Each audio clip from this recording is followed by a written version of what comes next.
नमस्कार, विदेश की खबरों में आपका स्वागत है। मैं हूं आपके साथ आकाश और अब देखते हैं खबरें विस्तार से।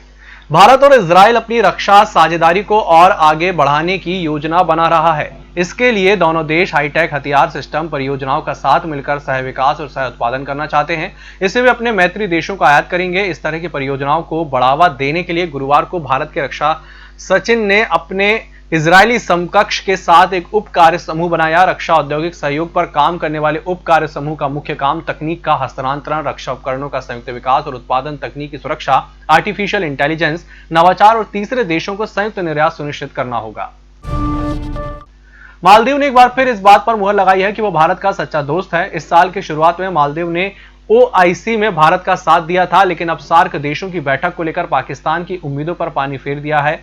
मालदीव ने पाकिस्तान में होने वाले 19वें सार्क समिट पर एक बार फिर रोक लगा दी है। सार्क विदेश मंत्रियों की बैठक में पाकिस्तान ने एक बार फिर सार्क समिट शुरू करने की बात कही थी। यह समिट साल 2016 में पाकिस्तान के राजधानी इस्लामाबाद में होना था, लेकिन किसी न किसी कारण से इसे टाला जा रहा था।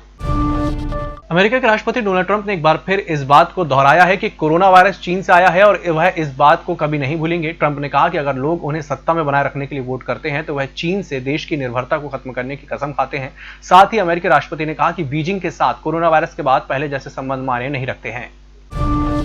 जर्मनी के वैज्ञानिकों ने ऐसी एंटीबॉडी की खोज की है जो कोरोना से लड़ने में असरदार है। इस एंटीबॉडी से पैसिव वैक्सीन तैयार की जा सकती है। पैसिव वैक्सीन के तहत वैज्ञानिक इस एंटीबॉडी को कोरोना पीड़ित के शरीर में पहुंचाएंगे। यह उन्हें कोरोना से लड़ने में मदद करेगी। रिसर्च करने वाले German centre for neurodegenerative disease के वैज्ञानिकों ने कोरोना से उबर चुके लोगों के खून से 600 तरह की एंटीबॉडीज अलग की है। डोनाल्ड ट्रंप प्रशासन चीन के खिलाफ लगातार कड़े कदम उठा रहा है। इस कड़ी में ट्रंप प्रशासन ने चीनी पत्रकारों के अमेरिका में रुकने और प्रवास करने की अवधि को घटा दिया है। एक संघीय अधिसूचना के मुताबिक सरकार अमेरिका में चीनी पत्रकारों के प्रवास को केवल 90 दिनों के लिए प्रतिबंधित कर दिया है। इसके अलावा जरूरत पड़ने पर इसे इतने ही दिनों के लिए आगे बढ़ाने की अनुमति दी गई है।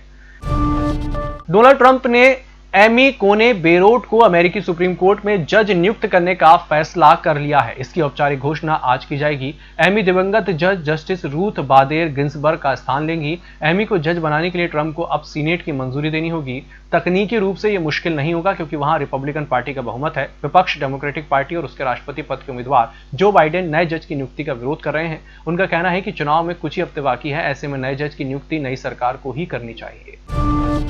पाकिस्तान की सियासत में फौज को लेकर बयानबाजी जारी है, जबकि आर्मी चीफ जनरल बाजवा ने पिछले दिनों साफ कर दिया था कि सेना को राजनीतिक मामलों से दूर रखा जाए। प्रधानमंत्री इमरान खान ने पक्ष पर आरोप लगाया है कि वो सरकार और सेना के बीच दरार डालने की साजिश रच रहा है।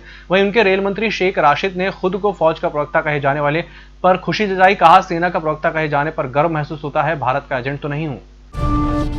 और संक्रमण की दूसरी लहर को लेकर लैटिन अमेरिका देश पेरू ने सख्त रवैया अपनाया है। यह राष्ट्रीय आपातकाल 31 अक्टूबर तक के लिए बढ़ा दिया गया है। प्रेसिडेंट मार्टिन विजारा ने कहा कि इस बात की संभावना है कि यह इमरजेंसी साल के आखिर तक बनी रहे। फिलहाल हम इसे 31 अक्टूबर तक बढ़ा रहे हैं। पेरू की हेल्थ मिनिस्ट्री ने एक बयान में कहा कि हम जानते हैं कि लोगों को कुछ प्रतिबंधों से काफी परेशान होना पड़ रहा है, लेकिन कोविड-19 से बचने का फिलहाल यही उपाय है कि हम हर सावधानी बरतें। विक्टोरिया प्रांत के हेल्थ मिनिस्टर जेसी मिकाकोस ने इस्तीफा दे दिया है। जैनी पर आरोप था कि उन्होंने क्वारंटीन फैसिलिटीज के लिए होटलों को कॉन्ट्रैक्ट दिए, लेकिन इसमें कई स्तरों पर धांधली हुई। इसके अलावा इन्फेक्शन कंट्रोल के मामले में उनकी नाकामयाबियों को मीडिया ने लगातार उजागर किया। ऑस्ट्रेलिया इस वक्त संक्रमण की दूसरी लहर का सामना कर रहा है। सरकार ने साफ कर दिया है कि फिलहाल प्रतिबंधों में किसी तरह की ढील नहीं दी जाएगी। पाकिस्तानी प्रधानमंत्री Imran Khan Chinese app TikTok पर बैन लगाना चाहते हैं क्योंकि इसकी वजह से रेप बढ़ रहे हैं। यह जानकर इंफॉर्मेशन मिनिस्टर शिबली फराज ने दी है। फराज ने कहा कि प्रधानमंत्री 1 या 2 बार नहीं बल्कि 15 बार मुझसे इस बारे में बात कर चुके हैं। वे चाहते हैं कि उन ऐप्स के खिलाफ कार्रवाई की जानी चाहिए जो समाज में अपराध और अश्लीलता को बढ़ावा दे रहे हैं। पाकिस्तान के पीएम इमरान खान ने संयुक्त राष्ट्र महासभा की 75वीं वर्षगांठ के दौरान फिर कश्मीर का मुद्दा उठाया। प्रधानमंत्री नरेंद्र मोदी, राष्ट्रीय स्वयंसेवक संघ और भारतीय सेना पर कई आरोप भी लगाए। भारत ने इस स्पीच का बायकॉट किया। यूएन के असेंबली हॉल में उस वक्त मौजूद भारतीय विदेश सेवा के 2010 बैच के अफसर मिजितो विनीतो उठकर बाहर चले गए।